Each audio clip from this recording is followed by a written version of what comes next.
Everyone followed Susan into school. You know, without education, that's the loneliest place in the world. Not being able to read, that is the loneliest place in the world. It's a well-documented fact that if you do poorly in school, you're going to be in a lower tax bracket, and 9 times out of 10, you're going to probably end up getting into some sort of trouble. I've seen it happen to a lot of my friends. I've seen a lot of my guys die young, and I've seen a lot of guys go to prison very young. Some of us were dealt a bad hand, but we're still in the game, and we're still trying to get to the top. We're still trying to get these kids where they need to go. And a lot of these kids, they haven't given up, so as long as they haven't given up, we're going to keep fighting for them.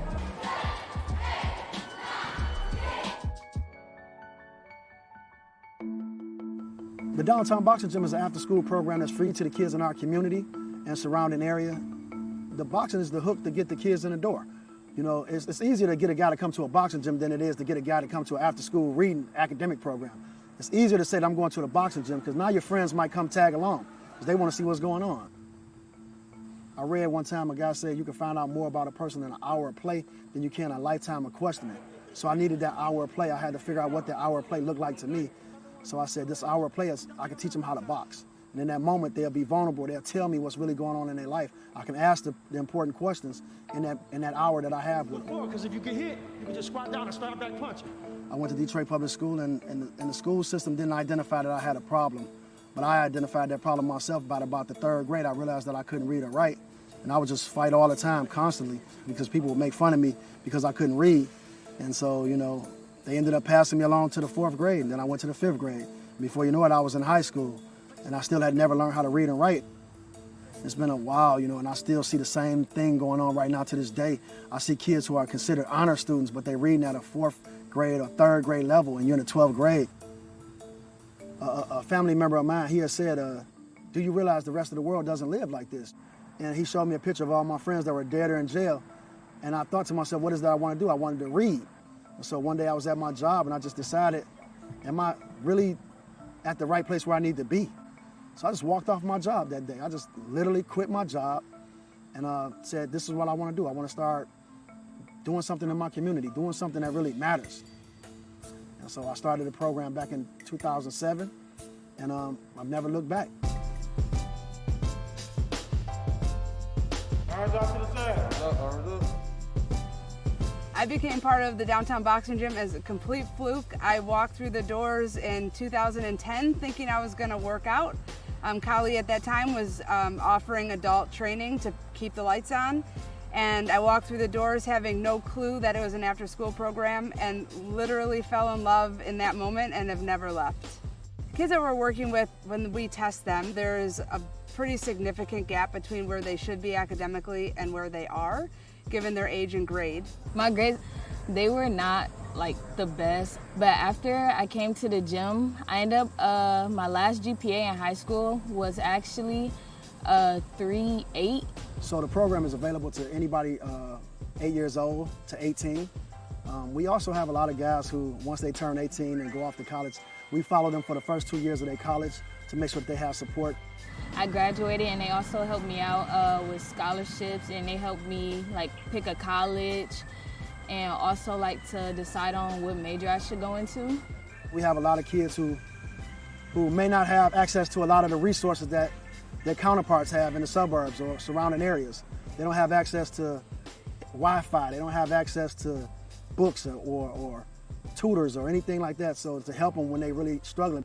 We work really hard to not have this place feel like a program. We want it to feel like a family atmosphere. So there is a period of time where they just come, we partner them up with an older student so that there's that peer support right away. Butterfly position.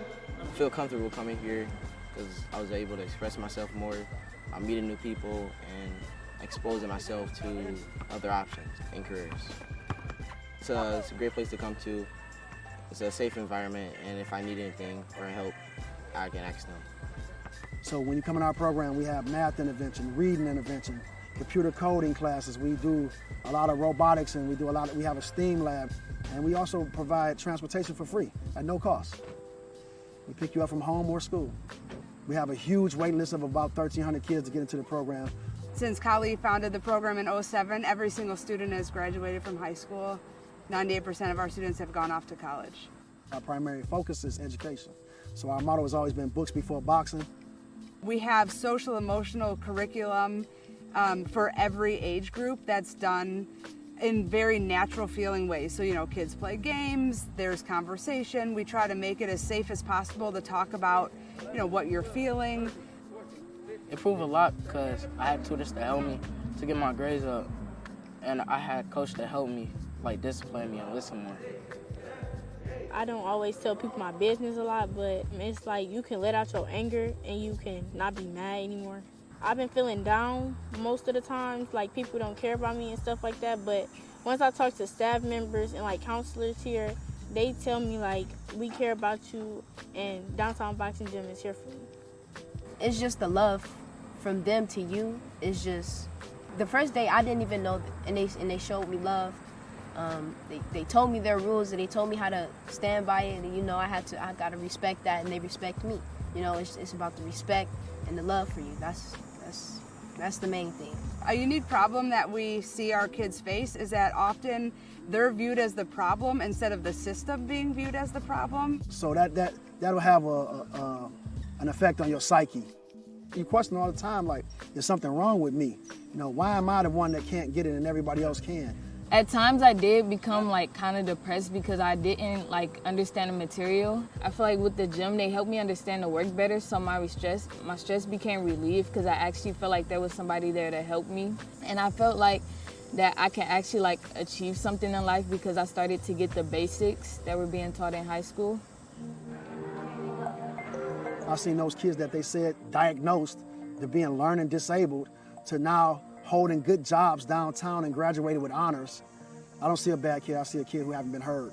You know, you haven't listened to him well enough to know what's really going on in his life.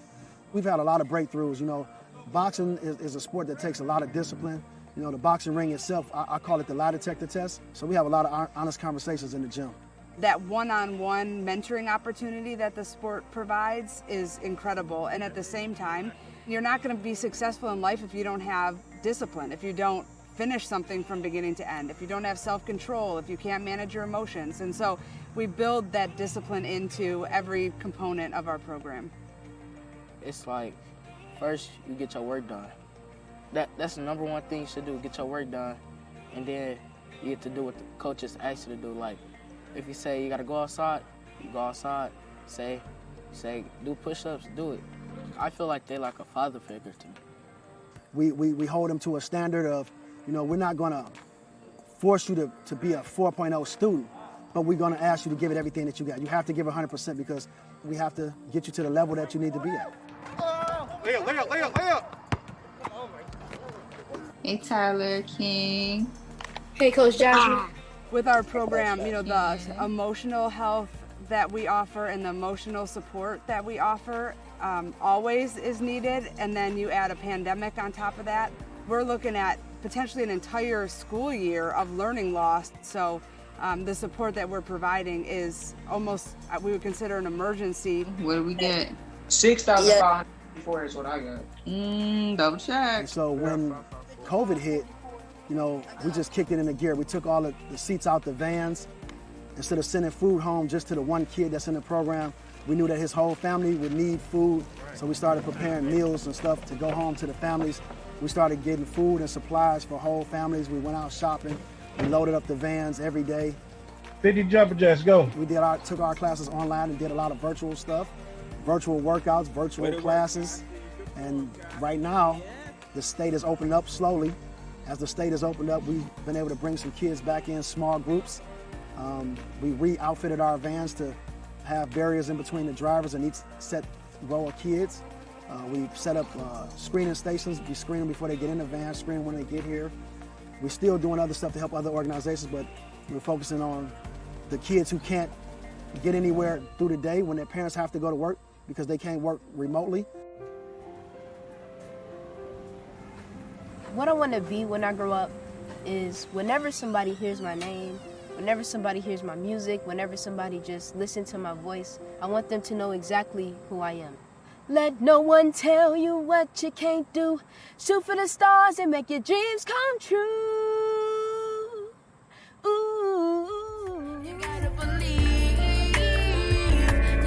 Yes, I was thinking about doing computer science or engineering. I want to be a professional athlete, and if that don't work, I'm gonna try to go to college for business management. I feel great, honestly. I feel like I achieved a lot because I know like some people like, I guess they would think like, oh, like this is impossible. And I kind of had that mindset in high school, but now I know like basically anything is possible. And it honestly makes me feel great inside because like I can picture my future now. I can picture like me being this great architect, like building like tons of buildings in downtown Detroit. And I just feel like the sky's the limit.